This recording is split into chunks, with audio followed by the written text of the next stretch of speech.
I'm just going to go back over everything yesterday because I didn't get it out. Is that okay? Yes. Well, good morning, everyone. We're in a break until jurors come in at 10 o'clock. We just went over briefly instructions that we're going to bring to the jurors here at 10 o'clock. And then I guess Steve Myrie, but the government's going to bring up their opening or closing arguments to the jurors. And they're expected to be done and rest at noon. And then the defense is going to start with their closing arguments right after lunch. Andrea's got some new information on some of the juror questions that were not announced publicly in court, and some other things she's going to go over from yesterday. Okay, so yesterday my live stream stopped. The phone got too hot. It was messing with me and the phone's dying, but we're going to continue on. Scott Dressler was able to testify in front of the jury. At one point, Leventhal was bringing in information about Oregon and Sugar Pine Mines, and there was an objection. He asked for a sidebar, and the judge told him no. This is the second time that I have seen Leventhal ask for a sidebar where he was told no. They focus a lot that his father was a county sheriff for over 16 years, and that there were no arrests in Montana. And there was another objection to that. It was irrelevant or to relevance, and that was overruled. So or sustained. So the government comes back at Scott Dressler and they start reading his Longbow interviews. And Leventhal was able to bring Longbow and what that was back in because they tried to use his testimony from Longbow against him in the courtroom. And what they're doing here is they brutally ask the same question over and over, trying to get him to answer in a way that they would like. In fact, they were asking him questions and then objecting and striking his answer to those questions. Have you ever seen that before when the prosecution asks a question and then they strike his answer? They object to their own question and strike the answer. So in redirect, they brought the Longbow up again about how they asked him to make it exciting. So then we go to the jury questions. Like I said, there was 10 jury questions. Most of them were about, did you know at the time you were providing the interview that it was the FBI? Another one, undercover agents. One of the questions was strange. Were you coming to Bunkerville to get credit with certain militias, and why did you choose one militia over a different militia? Another question, I know 3% doing community service, but is there also tactical training? And Scott's answer was beautiful. He said, yes, there's tactical training, but the safety with firearms is very important. And then there was a question about Idaho 3% being around before, and it was no. There was 5 questions that were not asked, and I was able to talk to Eric last night, and he said many of the questions were actually, why did you bring a weapon to a protest? Now, many of these questions were the same, just like many of the questions were about the FBI. So basically the jury was asking, why bring a weapon to a protest? Now, Eric was saying that he was frustrated because he was thinking that they should already know the answer to this. And I told him, just because they already know the answer doesn't mean they don't want to hear it from you yourself. Now, BJ, we've also had, we've been in court maybe, 5 minutes this morning? Yeah. 5 minutes this morning, and somebody's already been kicked out. So I am going to let him come over and explain that we are already seeing once again that they are picking and choosing their laws and rules up in the courtroom. Hey, good morning, guys. So we walk in, go through the 2 metal detectors, nobody says a word about my shirt. I get pulled out, he taps me on the shoulder and says, hey, can you turn your shirt inside out? I said, okay, well, that's fine, I can do that.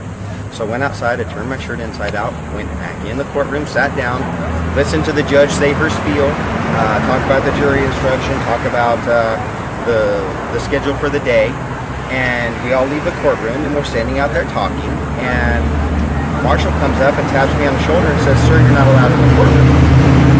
And I'm like, yes, you're right. Well, we're just following orders. That's the order we've been given. And I'm like, come on, guys, I drove 18 hours to be here. I'm a member of the public. This is a public trial. Why can I not see this trial? Well, we don't have an answer for it. And I'm like, guys, listen, all I'm asking for is an answer. Somebody please give me an answer as to why. You know, just because is not an answer. So they sent me to the second level to talk to the supervisors, and I was met at the door before I even got out of the elevator by their supervisor. And I said, man, here's the deal. I drove 18 hours. I'm here to watch this trial. Why can't I watch this trial? And he said, the U.S. Marshals don't have to give you an answer. I go, brother, that is not okay.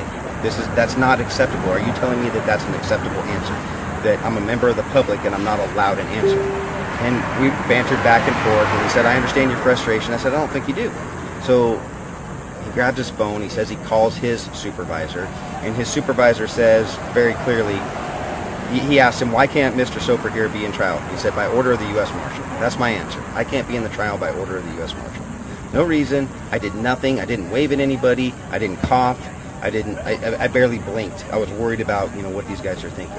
And that's just, it's unbelievable. It's unbelievable. And as I walked out, I told the guy, I said, this is why the public doesn't trust you, doesn't trust what's happening in this courtroom. Because you're not giving us reasons. You're not acting justly. You're not acting, you know, as a human being. So that's where we're at. I'm out. And I was sitting almost right next to you on the same bench. We sat on the very back row. We was hardly visible to anybody. Right. And I was sitting there, and nobody. We didn't make a sound. We didn't communicate with each other. Didn't make a sound at all. What are you gonna do? Just more of what goes on in this courtroom. So, it's all good. There's still many people in there to talk about and listen to what's going on. So you guys do a great job giving the updates. So.